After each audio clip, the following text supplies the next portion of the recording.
Assalamualaikum warahmatullahi taala wabarakatuh. Ini nak ke sebuah aksi katanya menuju lebih kurang 100 kilometer tujuan Skygen. Nyo nak ke tentu saya pun mungkin kita dengar sekrek dua khabar katanya. Assalamualaikum warahmatullahi taala wabarakatuh. Waalaikumsalam warahmatullahi wabarakatuh. Gimana pendapat ronyo rencana dan pakan penduduk bendera bang tau. Rencana ji kamu ya dekayasi ke Skayun Ya. bak tempat ujung Nanggro Denmark. Jadi penduduk Nanggro benderanya nak sebagai aspirasi. Ya. Untuk mengingat habis katanya yang bawa dengan pun bendera Nanggro katanya. Ya, ya. Jadi Skygen pun megah tak kota punya Skygen. Skayun nak na taboh yang penciptaan Allah Subhanahu Wa Taala yang hantam nak terjadi di sini di seluruh dunia. Di sana bak uleh nak ia mepa. Ya, ya. Jadi ubina turis internasional yang megah ya tempatnya ni. Ya. Jadi tajak kan tayangi tiba ia ino hana hantibana kun hana pantai. Pantai dari sini ipok kena dari ipok kena. Jadi kabah kuasa Allah Subhanahu Wa Taala. Jadi kun imupa. Ia mepa. Jadi selon depu nya sekiranya nak ke sebuah kota termegah di Denmark, kota turisnya mana? Ya betul. Yang ke nyempat sabana kalon sit. Ya, jadi nak ada abah motor yang ke atas siap. Dengan bendera. Alhamdulillah, tanya tak peduli, tak lemah, tambah segi tanya nak identitas. Jadi dua abah motor kana dan perharakan lom na barau. Insyaallah tambah sapa pada tempat. Terima kasih. Assalamualaikum warahmatullahi wabarakatuh.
jalan tu je ya.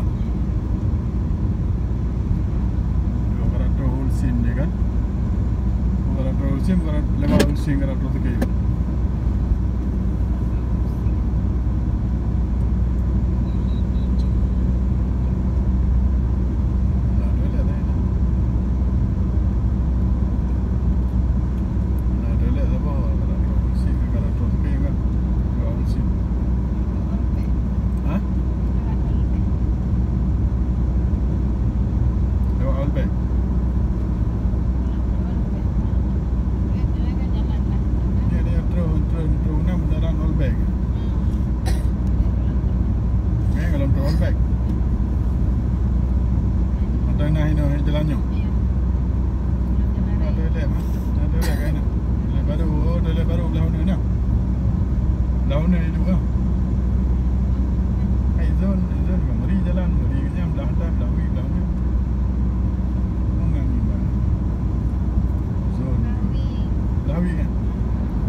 Dua balik ya.